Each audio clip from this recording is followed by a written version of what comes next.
ரசூலுல்லாஹ் சொல்றாங்க, குல்லு சுலாமா மினன்னாசி அலைஹி சதகா.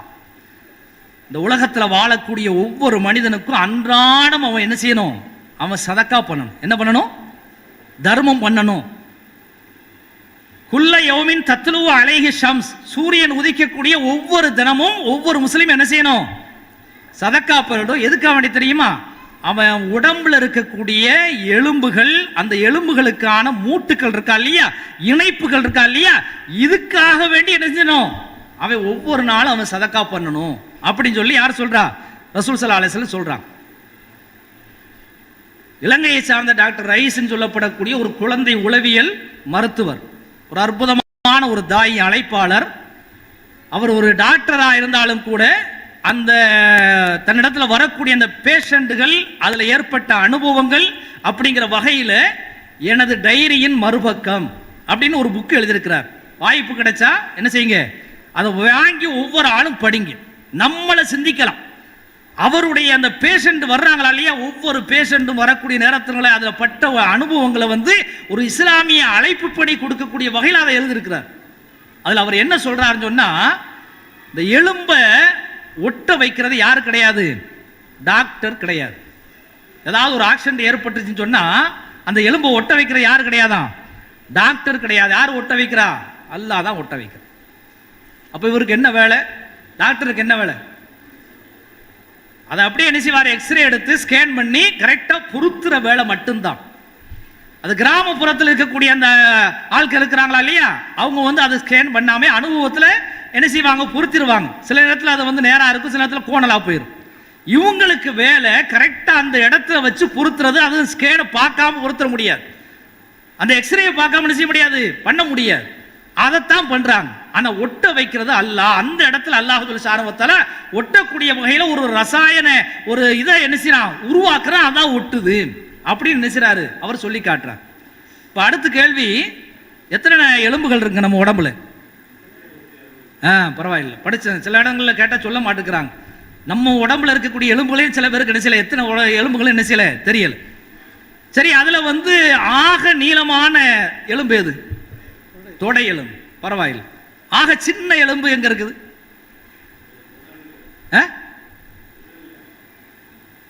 இந்த காதுல இருக்குது. ஒரு சின்ன 3 எலும்பு இருக்குதா என்ன செய்றாங்க?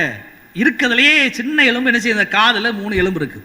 இதனுடைய பயன்பாடுகளை நீங்க பாத்தீங்கன்னு சொன்னா, இந்த உலகத்துல சொல்லுவாங்களா இல்லையா, நிமிர்ந்த நடை, நேர்கொண்ட பார்வை, தலை நிமிர்ந்து வாழணும் அப்படிங்கிற வகையில் இருக்குன்னு சொன்னா என்ன வேணும்? எலும்பு வேணும். நம்ம கொஞ்சம் யோசிச்சிருக்கோமா? என்னைக்கே யோசிச்சிருக்கிறோமா? ஏதோ எலும்பு இருக்கு நம்ம நினைக்கிறோம். இந்த தலை நிமிர்ந்து நான் இப்படி பேசிக்கிட்டு இருக்கேன்னு சொன்னா, நான் நடக்கிறதுன்னு சொன்னா என்ன வேணும்? எலும்பு வேணும்.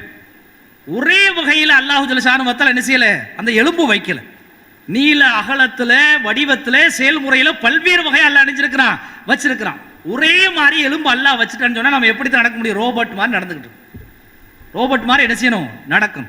இன்னும் நீங்க பாத்தீங்கன்னா அங்க பெரியவங்க உட்கார்ந்து இருக்கிறாங்க, நான் உட்கார்ந்து இருக்கேன், கீழே உட்கார்ந்து இருக்கிறேன்னு சொன்னா, இந்த இடத்துல இருக்கக்கூடிய இந்த மூட்டு எலும்பு இணைப்பு இருக்கா இல்லையா, அது வளையிற பொசிஷன்ல இருக்கிறதுனால தான் நான் இப்படி உட்கார்ந்து இருக்கிறேன். ஒரே மாதிரியான அமைப்பில் அல்லாஹ் வச்சுதான் நான் உட்கார முடியுமா? இங்க உட்கார்ந்து இருக்க முடியுமா? யாரும் உட்கார முடியாது. உட்கார்றதுக்கு, எழுறதுக்கு, படுக்கிறதுக்கு, உண்பதற்கு, குடிப்பதற்கு, எழுதுறதுக்கு, பிடிக்கிறதுக்கு இந்த பேனா இருக்குதா இல்லையா, அந்த பெருவிரல் இல்லாட்ட யாராவது எழுத முடியுமா? யாரும் எழுத முடியாது. இன்னும் கொஞ்சம் போனோம்னா, இந்த மூட்டுக்கள் இல்லைன்னு வச்சுக்கோங்க, நம்ம டைனிங் டேபிள் இருக்கக்கூடிய சாப்பாடை எடுத்து நம்ம என்ன செய்ய முடியாது? சாப்பிட முடியாது. உண்மையா இல்லையா? இப்படியே இருக்குன்னு வைங்க, இப்படி வளைப்பு இல்லாம, இந்த இணைப்பு இல்லாம அல்ல, இப்படியே நேரா வச்சிருந்தான்னு வைங்க, எடுத்து அங்க போகும், வாய்க்கு மேல ஃபேனுக்கு தான் போகும். உண்மையா இல்லையா?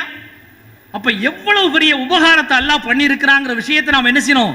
யோசிச்சு பார்க்கணும். அப்ப அல்லாஹ் உனக்கு உபகாரம் செய்தது போல நீ என்ன செய்ய? உபகாரம் செய். ரசூலுல்லாஹ் சொல்றாங்க, ஒவ்வொரு நாளும் அல்லாஹ் கொடுத்திருக்கக்கூடிய இந்த மூட்டுகளுக்கு, எலும்புகளுக்கு நீங்க என்ன செய்யணும்? அல்லாஹ்வுக்கு ஒவ்வொரு நாளும் தர்மம் பண்ணணுங்க. இப்ப தர்மம் பண்றதா இருந்தா நிறைய பேர் என்ன செய்வாங்க? காசு பானம் கொடுக்கறதா நினைச்சுக்கிட்டு இருப்பாங்க. அதை உடைக்கிறதுக்கான ரசூலுல்லாஹ் சொல்றாங்க, தாதிலு பைனல் இஸ்னைனி சதகா. 2 பேருக்கு இடையில சண்டை பிடிச்சுக்கிட்டு இருக்கிறாங்க, கணவன் மனைவியோ அல்லது அண்ணன் தம்பியோ அல்லது பக்கத்து வீட்டுக்காரனோ அல்லது நம்முடைய நட்பு வட்டத்தில் யாராவது சண்டை பிடிச்சுக்கிட்டாங்கன்னா 2 பேருக்கு மத்தியில் பொய்ய சொல்லியாவது நீ சேர்த்து வை. பொய்ய சதக்கா. அது என்னது? சதக்கா. ஒரு ஆள் என்ன செய்றாரு? வாகனத்தில் ஏற முடியாம சிரமப்பட்டுக்கிட்டு இருக்கிறாரு, அவரை ஏற்றி விடுறதுக்கு கொஞ்சம் ஹெல்ப் பண்ணு. அல்லது ஒரு ஆள் வந்து வழியில நிக்கிறாரு, நீ வந்து பைக்ல போய்கிட்டு இருக்கிற, அவர் இடம் கேட்கிறார், லிஃப்ட் கேட்கிறாரு, கூடு, அது சதக்கா. இதே போல வல் கலிமத்து தையிபா சதக்கா, நல்ல வார்த்தை, இனிமையான வார்த்தையை பேசு, அது சதக்கா. ஓ துமீத்துல் அதா அனித்தரீக்கு சதக்கா, பாதையில் நீ போற சமயத்துல கல்லோ முள்ளோ அல்லது கண்ணாடி சொல்ல கிடக்கிறது சொன்னால் அதை அப்புறப்படுத்த, அடுத்தவனுக்கு இடைஞ்சல் கொடுக்குது அப்படிங்கிற வகையில நீ அப்புறப்படுத்து சொன்னால் அது சதக்கா. இதே போல ஒவ்வொரு தொழுகைக்காக வேண்டி வீட்டில இருந்து நீ எடுத்து வைக்கக்கூடிய அந்த எட்டுக்கள் இருக்கா இல்லையா, அது சதக்கா அப்படின்னு ரசூல் ஸல்லல்லாஹு அலைஹி வஸல்லம் சொல்றாங்க. இந்த விஷயத்துல ரசூல் ஸல்லல்லாஹு அலைஹி வஸல்லம் 6 விஷயத்தை சொல்றாங்க. எத்தனை விஷயத்தை? சதக்கா சதக்கான்னு சொல்லி 6 விஷயத்தை சொல்றாங்க. ஒன்னாவது இணக்கம் செய் சதக்கா, ஏறுறதுக்கு நீ உதவி செய், வாகனத்துல ஏறுறதுக்கு உதவி செய் அல்லது லிஃப்ட் கொடு, அது சதக்கா. சுமையை ஏற்றுறதுக்கு ஒரு ஆள் சிரமப்பட்டுக்கிட்டு இருக்கு, சுமையை தூக்குறதுக்கு முடியாம இருக்கிறாரு, தூக்கி விட, அது சதக்கா. இன்முகத்தோடு உரையாடுறது சதக்கா, பாதை இடர்களை அகற்று சதக்கா, தொழுகைக்கு எடுத்து வைக்கக்கூடிய காலடி சதக்கா. எனக்கு நீ வந்து நான் நன்றி செலுத்தணும் அப்படிங்கிறவில் அல்லாஹ் என்ன சொல்றான்னு சொன்னா 6 விஷயத்தை சொல்றாங்க. ஆனா இந்த 6 விஷயத்துல 5 விஷயம் எது சம்பந்தப்பட்டது? அடுத்து உங்களுக்கு உபகாரம் செய்யும். தனக்கு வந்து தொழக்கூடிய அந்த தொழுகைங்கிற விஷயத்தை அல்லாஹ் எதுல சொல்றான்? கடைசியாக 6வது அம்சமாக வைக்கிறான்.